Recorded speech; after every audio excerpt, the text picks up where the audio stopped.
පස්සේ දෙවෙනි ප්‍රශ්නෙට ගියොත් දෙවෙනි ප්‍රශ්නෙන් අපෙන් ගොඩක් පැත්තක අපේ කාබෝහයිඩ්‍රේට් පැත්තේ විශේෂයෙන්ම පොලිසැකරයිඩ් පැත්තේ ගොඩක් කාරණා මෙතන අහලා තියෙනවා. ඉතින් මේකට අදාළ විශේෂ නෝට්ස් ටිකක් එහෙම මම ඔයගොල්ලන්ට මෙතනදීම කියලා දෙන්නම්. එතකොට පළවෙනිම එහෙන් කියනවා මේ ග්ලූකෝස් අණු දෙකක් අතර සිදුවන සංගන ප්‍රතික්‍රියාව මගින් නිරොක්සිහාරක සීනනක් හැදෙනගෙන කාරණාවක්. එතකොට මෙතනදී ඔයගොල්ලන්ට රොඩු දා ගන්න කාරණාවක් තමයි මේ මොනොසැකරයිඩ් අණු වලින් මොනවද හැදෙන ඩයිසැකරයිඩ් කියලා. ඉතින් මම මේක මේ විදිහට ඔයගොල්ලන්ට පැහැදිලි කරන්න. අතනදී මෙහෙමයි වෙන්නේ. ඇත්තටම ඔයගොල්ලෝ මොකක් හරි නෝට් එකක් දාගන්න ඕනම නැහැ. මම මෙතනදී කියන දේ අහගෙන ඉන්න. මම මේ නෝට් එක කොහොමද පල්ලෙන් දානවා. අවශ්‍ය නම් කරන්ට නෝට් එකක් දාගන්න පුළුවන්. මෙන්න මේක පොඩක් මුලින්ම රොඩ දාගන්න. පොඩක් හරියට මේක සරලයි. හැබැයි මේක තව කෙනෙක්ට අමාරු වෙන්න පුළුවන්. ඒ නිසා මම මේක කියලා දෙන්නම්. හරි. මේක මම තේරුම් ගන්න මේ මුලින්ම ග්ලූකෝස් අණුවක් එක්ක තව ග්ලූකෝස් අණුවක් එකතු වුණොත් හැදෙන්නේ මොකද්ද? මෝල්ටෝස් අණුවක්. ඒ වගේම ග්ලූකෝස් අණුවක් එක්ක එකතු වුණොත් ෆ්‍රුක්ටෝස් එකක් හැමදේම ටයිප් කරන්න බෑ මේක. හරි ෆ්‍රුක්ටෝස් එකක් එකතු වුණොත් හැදෙන්නේ ඩයිසැකරයිඩයක් වෙන සුක්‍රෝස්. ඊට පස්සේ ග්ලූකෝස් එකක් එක්ක මේ වැදෙන්නේ මේක. ග්ලූකෝස් එක්ක ගැලැක්ටෝස්. ටයිපින් ස්ටේක් හරිද? ගැලැක්ටෝස් එක තමයි හැදෙන්නේ. ලැක්ටෝස් කියන ඩයිසැකරයිඩ්. ලක් නෙමෙයි හොඳ සෝරි ලැක්. හරි. දැන් මේක පැහැදිලි. හරි මේක ගොඩක් වැදගත් නෝට් එකක්. හරිද? සමහරවිට ඉතින් මේක වැදගත් නෑ. හරිද? හැබැයි සමහරක් වෙලාවට මේක ගොඩක් වැදගත් නෝට් එකක් කරන්න තව කෙනෙක්ට. ඒ නිසා තමයි මේ කිව්වේ. හරි. මෙතනදී බලන්න ග්ලූකෝස් තමයි මෝල්ටෝස් හැදෙන්නේ. ග්ලූකෝස් ෆ්‍රක්ටෝස් තමයි සුක්‍රෝස් ලැබෙන්නේ. ග්ලූකෝස් ගැලැක්ටෝස් තමයි ලැක්ටෝස් හැදෙන්නේ. එතන අපිට අර ප්‍රශ්නේදී කියන්නේ ග්ලූකෝස් අණු දෙකක් අතර සිදුවන සංග්‍රහ ප්‍රතික්‍රියාවක්. කියන ග්ලූකෝස් අණු දෙකක් අතර ප්‍රතික්‍රියාව අනිවාර්යෙන් හැදෙන්නේ මෙන්න මේ මෝල්ටෝස් කියන කෙනා. හරි. මේ මෝල්ටෝස් කියන එක තමයි හැදෙන්නේ.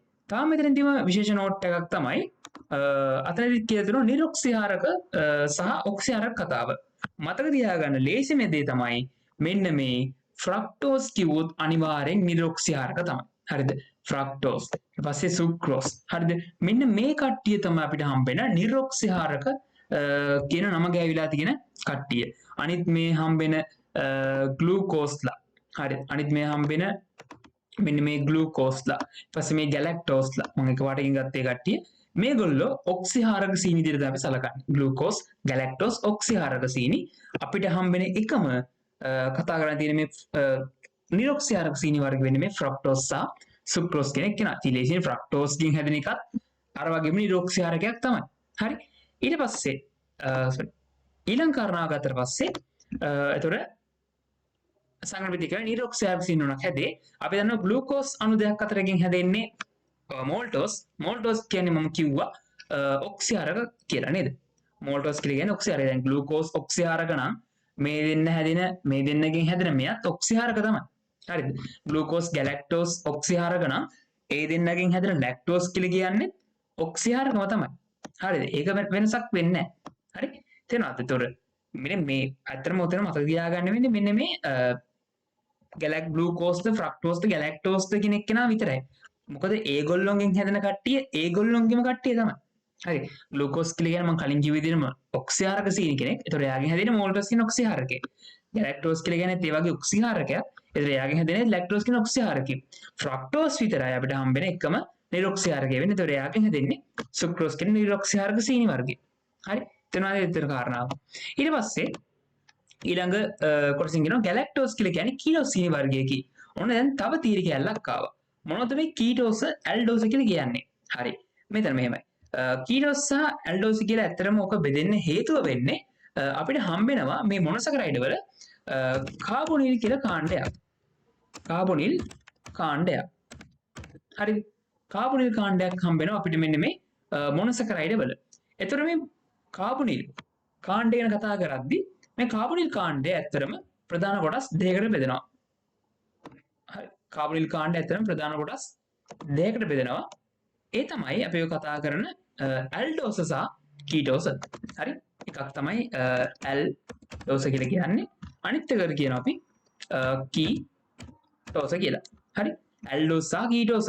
ඉතින් මේක අතර මම උඩ කිව්ව කාරණාව ටිකක් හරි ඔලුවට ගියා නම් මේක මතක තියාගන්න ලේසි. හරිද? මතක තියාගන්න අපිට තියෙන කීටෝස කාණ්ඩයක් තමයි ඔය මෙන්න මේ ෆ්‍රක්ටෝස් කියලා කියන්නේ. හරි? ෆ්‍රක්ටෝස් කියලා කියන්නේ කීටෝස කාණ්ඩයක්. එතකොට ෆ්‍රක්ටෝස් මම වෙලේම මේ අල්ගන්න හරි ෆ්‍රක්ටෝස් තමයි අපිට කතා කරන්න තියෙන කීටෝස කාණ්ඩයකට තියෙන්නේ. එතකොට එහෙනම් ඇල්ඩෝස වෙන්නේ වෙන කවුරුත් නෙමෙයි. ඇල්ඩෝස් වෙන්නේ කෙලින්ම මෙන්න මේ ග්ලූකෝස් සහ ගැලැක්ටෝස් දෙන්න. හරි? ඇල්ඩෝස් වෙන්නේ කෙලින්ම ග්ලූකෝස් සහ ගැලැක්ටෝස් කියන දෙන්න. හරි? මේ පාර වෙන අකුරක් හදමු. ගැලැක්ටෝස්. හරි? ග්ලූකෝස් සහ ගැලැක්ටෝස් තමයි අපිට කතා කරන්න තියෙන ඇල්ඩෝස් දෙන්න. ලොකු දෙයක් නෑ අත්තට. හරිද? ඒතර මේ බලන්න මේ කාරණා දැන් මේක ගොඩක් දුරට මේ සම්බන්ධයෙන් අනිවාර්යෙන් ප්‍රශ්න මුල් ටික එනවා. හරි? කාබොනිල් කාණ්ඩ ගැන මෙන්න මේ නිරොක්සියා කතාව ලොකු දෙයක් නෑ මේ වගේ නෝට් එකක් හදාගත්තා නේද? හරි. ඔන්න නම් දැන් පැහැදිලි ඇල්ඩෝස් කීටෝස් කියන කාරණාව මොකද්ද කියලා අපි ප්‍රශ්න අහලා තියෙන මොකද්ද? අපෙන් අහලා තියෙන්නේ ගැලැක්ටෝස් කෙනෙක් කෙනා කීටෝස් හිමි වර්ගයක්ද කියලා. ඇත්තටම අපි දැන් කලිනුත් දැන් තීරයෙන් තේරුම් ගියා ගැලැක්ටෝස් කියන කෙනා හැම කීටෝස් හිමි වර්ගයක් නෙමෙයි. ගැලැක්ටෝස් කියලා කියන්නේ ඇල්ඩෝස් හිමි වර්ගයක්. ඒතර ඒ ප්‍රකාශන දෙකම වැරදි. ඊට බලන්න ග්ලුකෝසැමීන් වල දිලීර වල ග්ලුකෝසැමීන් දිලීර වල සංචිත සංඝටක වල තැනුම් මේකක කි. දැන් මේක බැලුවට බොඩ දෙනෙක්ට මේක හරි කියලාම තමයි හිතෙන්නේ. මොකද දිලීරත් එක්ක මේ ග්ලුකෝසැමීන් කතාව තිබුණා. හැබැයි හොඳට මතක් කරන්න දිලීර වල සංචිත කතාව වෙනයි ව්‍යුහමය කතාව වෙනයි. තේරුණාද? අපි දන්නවා මෙතනත් තව ලස්සන පොලිසකරඩ් නෝට් එකක් හදා ගන්න පුළුවන් අපිට. හරි. හරි මෙතනදී අපිට ලස්සනට මේ විදිහට පොලිසකරයිඩ් පිළිබඳව මේ විදිහට ලස්සනම ෂෝට් නෝට් එකක් හදලා පෙන්නන්න. මුලින්ම මේ පොලිසැකරයිඩ් අපිට මේ විදිහට බෙදන්න පුළුවන්. හරි? පොලිසැකරයිඩ් වල මුලින්ම බෙදින් මෙතන මේ පොලිසැකරයිඩ් බෙදීමේ ආකාර දෙකක් තියෙනවා. එකක් තමයි පොලිසැකරයිඩ් වල ව්‍යුහය අනුව. හරි? පොලිසැකරයිඩ් වල ව්‍යුහය අනුව පොලිසැකරයිඩ් වල අදාළ ව්‍යුහය අනුව අපිට බෙදීමක් කරන්න පුළුවන්.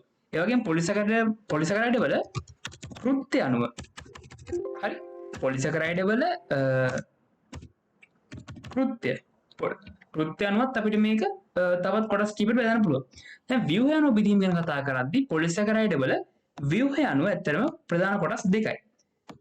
එකක් තමයි රේඛීය පොලිසැකරයිඩ්. රේඛීය පොලිසැකරයිඩ්. අනිත් එක තමයි ශාකනය වූ පොලිසැකරයිඩ්. එතකොට මොනවද මේ රේඛීය පොලිසැකරයිඩ් විතර අපිට හම්බෙන්නේ? මේක ලේසියට මතක තියාගන්න ක්‍රමයක් තමයි මෙතන ඇත්තටම රේඛීයව හම්බෙන්නේ දෙන්නෙක් අපිට ප්‍රධාන වශයෙන් කතා කරන්නේ. ඒ දෙන්නම නිකන් එක වගේ එක රයිමින් එකෙන් යන දෙන්නෙක්. උදාහරණ විදිහට අපිට ගන්න පුළුවන් සෙලියුලෝස්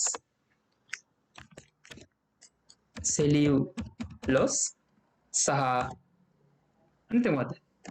ඇමයිලෝස්. හරි? සෙල්ලෝස් සහ ඇමයිලෝස්. රේඛීය දෙන්නේ මෙන්න මේ දෙන්න විතරයි. සෙලියුලෝස් සහ ඇමයිලෝස්. මතක තියාගන්න ලේසියිනේ. හරි එක විදිහට එක රයිමින් එකෙන් යන්නේ.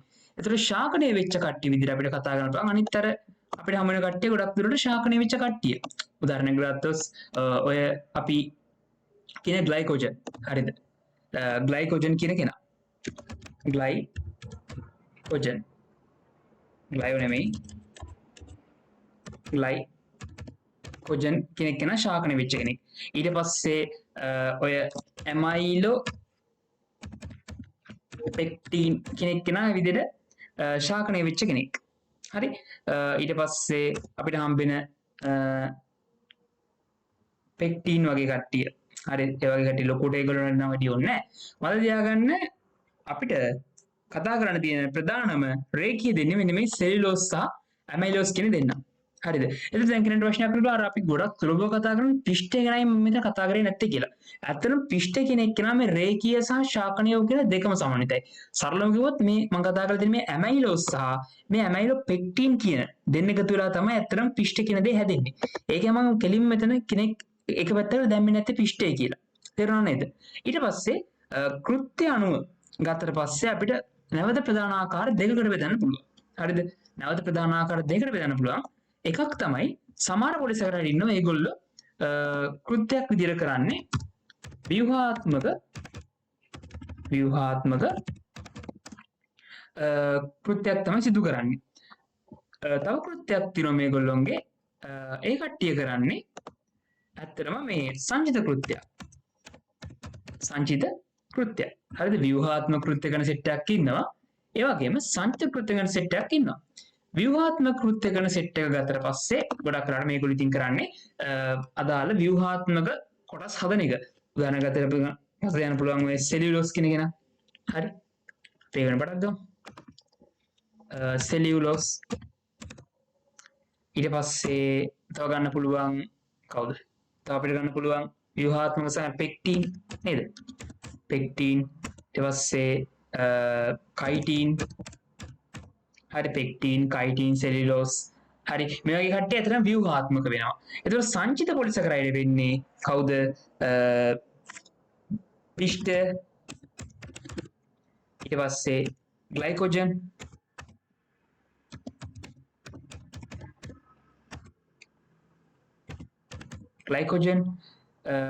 ඊට පස්සේ ඊට අමතරව ඉනියුලින් වගේ දේවල්. ඉනියුලින්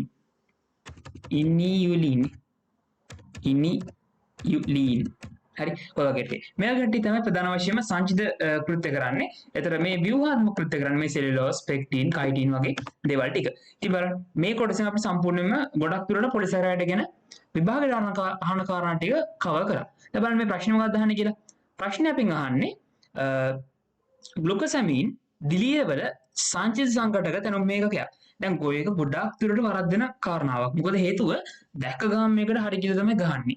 හැබැයි ඇත්තටම කිව්වොත් මේ මොකද මේ ග්ලුකසැමීන් කියන එක ඇත්තටම දිලීරවල තියෙන දෙයක්. හැබැයි දිලීරවල සංචිත කෘත්‍යය අදාළ වෙන්නේ නැහැ. හරිද? මෙන්න මම පෙන්නන්නේ. දිලීරවල සංචිත කෘත්‍යයක් හම්බෙන්නේ අපිට මෙතනනේ. බලන්න. පිෂ්ඨය ග්ලයිකෝජන් ඉනියුලින් මේ කට්ටිය තමයි මෙතන ඉන්නේ. ඒතර ඇත්තටම කිව්වොත් මෙන්න මේ ග්ලුකසැමීන් ග්ලුකසැමීන් කියන කෙනා අර අපි කිව්ව එක්කෙනෙක් ගියවත් තැනුම් මේක වෙන්නේ නැහැ. මම හිතන්නේ ඒක පැහැදිලි කරන්න මෙතන ඉඩමදි නිසා අයිඩියා දාගන්න සෙලියුලෝස්ගේ තැනුම් මේකකේ වෙන්නේ ග්ලූකෝස් පෙක්ටින්ගේ තැනුම් මේකකේ වෙන්නේ. ඒක හැබැයි මම හිතන්නේ දැන් ලීසි ගොඩක් නේ. ඉතින් හරි දානවා මේක තේරුම් ගන්න. පෙක්ටින්ගේ තැනුම් මේකකේ වෙන්නේ එන පාඩක් ගමුකෝ. පෙක්ටින්ගේ තැනුම් මේකකේ වෙන්නේ ගැලැක්ටියුරෝනික් අම්ලය. ගැලැක්ටියුරෝනික් අම්ලය මේ තමයි පෙක්ටින්ගේ තැනුම් මේකකේ වෙන්නේ. ඒතකොට කයිටින්ගේ තැනුම් මේක වෙන්නේ ග්ලුකෝසැමීන්. සැමීන් නෙමෙයි සැමීන්. දෙමඩ හදිසියට ටයිප් වෙන්නේ වැරදියට. යෝ හරි ග්ලුකෝසැමීන් හරි. ග්ලුකෝසැමීන් තමයි කයිටින් වල වෙන්නේ. පෙක්ටින් වල ගැලැක්ටියුරෝනික්. හරි. එතරම් තමයි තැනුම් මේකක වෙන්නේ. මේක හැබැයි මේක ගොඩක් කරාට අමතක වෙන ලයින් එකක් තියෙනවා. හරිද? පැටලෙන ක්‍රම මම කවචන පොඩි ක්‍රමයක් තමයි මෙතනදී මෙතන මේ කයිටින් කියන එක පෙක්ටින් කියන එක හැබැයි ඒක මොඩල් ක්‍රම එකක්. හැබැයි ඇත්තට මේක ගොඩක් අවුලුත් නැහැ. අපි දන්නවා කයිටින් කියන එක්කෙනාගේ මේ කයිටින් දුවට පස්සේ පොඩ්ඩක් අර නයිට්‍රජන් තියෙනවා මෙයාගේ. හරිද? නයිට්‍රජන් කියන සංඝටකේ තියෙනවා. يعني එන්නේ හරිද? එන්න තමයි තියෙන්නේ. එතකොට මේ බලන්න මේ දෙන්න ඉවර වෙන දෙන්නගේ අර මේ මෙයාගේ ග්ලුකෝසැමීන් එන්න කරගෙන හැබැයි මෙයාගේ අල්කයන්කින් ඉතුරු වෙන්නේ. එතකොට ගොඩක් දුරට කයිටින් එක ග්ලුකෝසැමීන් කියන එක යනවා. ඩ්‍රයිවින් වෙනවා. හරිද? මේක ඉතින් මතකින් ඉගෙනට අවුලක් නැහැ. හරිද? මේක පැටලෙන කෙනෙක් කියනවනම් මේ ක්‍රම පොඩ්ඩක් පාවිච්චි කරන්න අවුලක් නැහැ. මම ඒක කරන්න පාවිච්චි කරන වගේ ක්‍රමයක්. එතකොට කයිටින් කියන එකේ සමාන නයිට්‍රජන් අඩංගු පොලිසැකරයිඩයක් වගේ නිසා මෙයා ග්ලුකෝසැමීන් කියන එකේ අර මේ එන්න කරක් තියෙන නිසා පොඩ්ඩක් මතක තියාගන්න පුළුවන් මේ කයිටින් කියන්නේ මේ ග්ලුකෝසැමීන් වලට පොඩි සම්බන්ධයක් තියෙන කාරණාව. හරි. එතකොට පිෂ්ඨ කියන එක ග්ලයිකෝජන් කියන එක ප්‍රශ්නයක් නැහැ. ඉතින් මේ දෙන්නගේම තැනුම් මේකේ අපි දන්නවා ග්ලූකෝස්. හරි. ඉනුලින්ගේ වෙනස් වෙන්නේ මෙයාගේ තැනුම් මේකකේ වෙන්නේ ග්ලූකෝස් නෙමෙයි. මෙයාගේ තැනුම් මේකකේ වෙන්නේ අර මම කලින් කිව්ව ෆ්‍රක්ටෝස් කියන අපි කතා කරපු කීටෝස් කාණ්ඩේ. හරි. ඔය වගේ පොඩක් දාගන්න දැන් තේරෙනවනේ මොකද ප්‍රශ්න තියෙන්නේ කියලා දැන් නේද? දැන් අතන ප්‍රශ්න අහන තියෙන්නේ ගැලැක්ටියුරෝනික් ග්ලුකෝසැමීන් දිලීරවල සංඝටකයක්. වැරදි සම්පූර්ණයෙන්ම. ඇයි? ග්ලුකෝසැමීන් වලින් හැදුවේ කයිටින් කියලා සංයෝගයක්. හැබැයි කයිටින් කවදාවත් සංචිත සංඝටකයක් වෙන්නේ නැහැ. හැබැයි දිලීරවල තියෙනවා. හරිද? දිල්ලි වල සංඝටකය වෙන්නේ ග්ලයිකෝජන්. එතකොට ග්ලයිකෝජන් කියලා කියන්නේ එයාගේ දැනුම මේකක වෙන්නේ මම මෙතන ලිව්වේ නෑ ග්ලූකෝස්. හරි එයාගේ දැනුම මේකක වෙන්නේ ග්ලූකෝස්. හරි එයාගේ දැනුම මේකේ ග්ලූකෝස්. ඒ ප්‍රකාශනෙත් වැරදි. ඊළඟට බලන්න ගැලැක්ටෝනික් අම්ලය ශාකවල ව්‍යුහම කොටසට දැන් මේක කියයි. ඒක හරි නේද? බලන්න මම අතනදී කතා කරා ගැලැක්ටෝනික් අම්ලෙන් හදන්නේ කවුද? ගැලැක්ටෝනික් අම්ලෙන් හදනවා මෙන්න මේ පෙක්ටින් කියන කෙනාව. හරි පෙක්ටින් කියලා කියන්නේ ඇත්තටම ව්‍යුහාත්මක සංඝටකයක් තමයි. හරිද? ඒතර ව්‍යුහාත්මක සංඝටකයක් නිසා ඇත්තටම ඒ ප්‍රකාශනේ හරි. ඒතර උත්තරේ වෙන්නේ අංක 4. හරි? ගොඩක් වෙලා ගියාට ඇත්තටම තේරෙන්නේ නැති වාට මේ කොටසෙන් මම සම්පූර්ණයෙන් මේ කාරණාව ආවරණය කරා නේද? හරි. ඊට පස්සේ බලන්න පස්වෙනි කාරණාවත් මේක අතින් දැන් අපි මෙත් කියලා ඉවරයි. හෙමිසෙල්ලෝස් යන ට්‍රයෝස් සහ පෙන්ටෝස් වලින් තනන ශාකණීය පොලිසරයිඩ්. මෙතනදී මතක ඇති මම මෙතනදී ලිව්වා හෙමිසෙල්ලෝස් කියලා. කොහෙද ලියලා නැහැ මම දෙන්නේ. හරියට. හරි. එතන හෙමිසෙල්ලෝස් කියලා කියන්නේ මෙතන මේ ව්‍යුහාත්මක පොලිසරයිඩ් පැත්තට එන එකක්. මොකද සෙල්ලෝසුත් ඒ වගේනේ. එතන හෙමිසෙල්ලෝස් වල විශේෂ කාරණාවක් කියලා ලොකුවට දෙයක් නැහැ. හැබැයි හෙමිසෙල්ලෝස් වල විශේෂ කාරණාව වෙන්නේ එයාගේ දැනුම මේකකේ. හරි. හෙමිසෙලියුලෝස්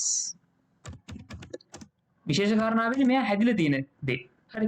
සාමාන්‍යයෙන් මෙයා හැදිලා තියෙන දේ ගොඩක් වෙලාවට ගොඩක් කටිය මේක පටලනවා හෙක්සෝස් සහ පෙන්ටෝස් වලින්. හරි. හෙක්සෝස් සහ පෙන්ටෝස් වලින් තමයි ගොඩක් වෙලාවට මෙන්න මේ හෙමිසෙලෝස් කියන කෙනා හැදලා තියෙන්නේ. හරි. දැන් මේ ප්‍රශ්න මොකද්ද කියලා තියෙන්නේ? ප්‍රශ්නේ කියලා තියෙන්නේ මේ දෙන්න හැදෙන්නේ හෙමිසෙලෝස් හැදලා තියෙන්නේ ට්‍රයෝස් සහ පෙන්ටෝස් වලින් කියලා. ඉතින් සම්පූර්ණ මේකත් වැරදි නේද? අපි දැන් උත්තරේ නම් 4 කෙලින්ම. ඇයි? හෙමිසෙලෝස් කියන එක ට්‍රයෝස් නෙමෙයි. පෙන්ටෝස් කාරණාව හරි. හැබැයි ට්‍රයෝස් නෙමෙයි දෙන්න දෙන්න ඕන. හෙක්සෝස් කියන කාරණාව. යම් කිසි වෙලාවක ගියාට මෙතනදී අපි සම්පූර්ණයෙන් වගේ පොලිසැකරයිඩ් සම්බන්ධයෙන් හරිද? මොනොසැකරයිඩ් සම්බන්ධයෙන් ඔය වගේ දල අයිඩියක් සම්පූර්ණයෙන් ඇවිදින මේ කොටස ගැන.